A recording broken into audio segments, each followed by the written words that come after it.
Пълно е с хора днес на Цветница, пред храм Свети Николай Софийски, пълно е вътре в църквата, има големи опашки, пълно е пред храма, има някакво събитие, има много деца, има хора облечени като лазарки, с цветя в косите, играят на игри, играят на викторини и на всичкото отгоре и слънцето се показа и започна най-после да топли след толкова много дълги дни студове. Пред църквата има доста хора на Цветница, още от разстояние ги виждам как отиват. Доста големи групи хора с върбови клонки. И тук също като на Витошка има големи яйца. И денят най-после се падна хубав. Най-после се падна слънчево. И дори вече топло.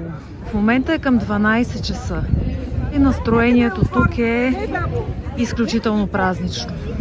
Ще се разходим малко в двора на храма. Тук има някаква организация от страна на Столична община. Нещо се случва. Празнична програма има явно. Ето. Има игри за децата. И Венера е верен отговор! Браво! Хайде още една бонус точка, който познае градусите на Венера. Плюс 1000, плюс 1200, плюс 280. 280. И отговорът е плюс 465.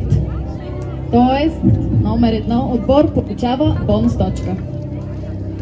Следващия въпрос. Коя планета наричаме синята планета?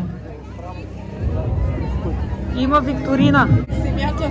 Земята е правилен отговор. Точка за отбор 2. И децата играят на отбори. Отговарят на въпроси за планетите по време на тази викторина.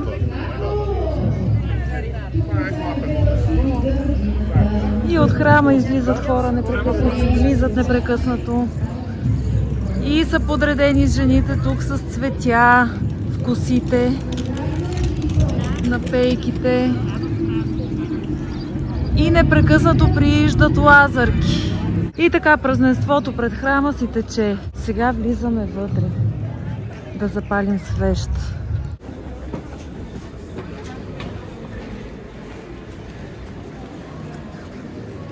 Храмът е пълен. Има опашки навсякъде. Подреждам се за свещичка. Още хора идват непрекъснато. И там има върбови клонки. Опашката е за върбови клонки. Отворени са и двете врати на църквата. И за свещичка трябва да се почака. Както и за върбови клонки трябва да се почака. Така и за свещичка. Забележете, че опашката вече излиза извън църквата. Погледнете колко много хора има. Ето това всичкото е опашка, която постепенно стига до самата улица.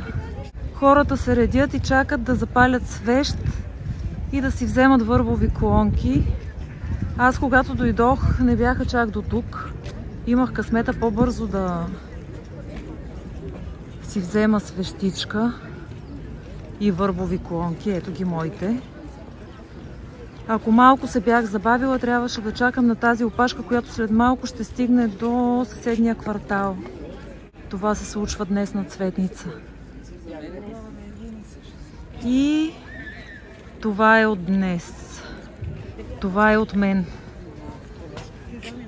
Ето сега кой изяде празничните цветя. Искам това да покажа накрая.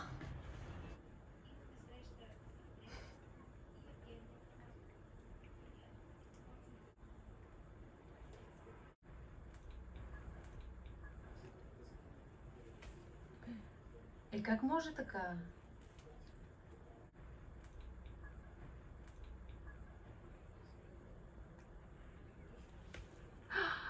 Ей!